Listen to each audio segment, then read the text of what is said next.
it's very hard to get them to communicate with lecturers, but also within their own tutorial groups. So they'll sort of group into their own little, if you give them a chance to choose their own tutorial groups, they'll choose their own friends, and the language problems just keep going.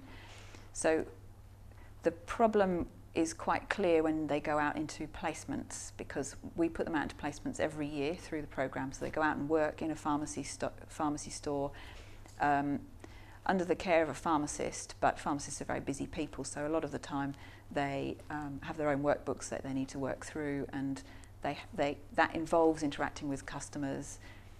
And preceptors give us feedback that suggests that the students, there's a large number of students who hide and try not to have to talk to anybody, and some students that preceptors give feedback about, some students that are really difficult to communicate with. They don't actually sometimes understand what they're saying. The students don't understand the preceptor, preceptors don't understand students, and there's a real English communication barrier.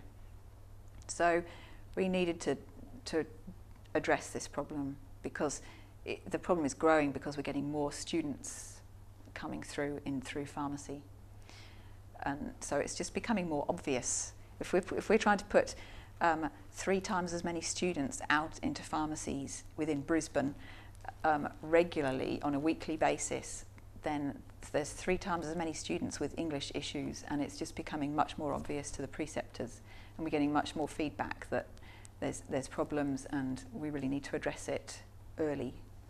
We really try and get everybody to take part in tutorials, so that there is some amount of them taking part and realising that they have to take part.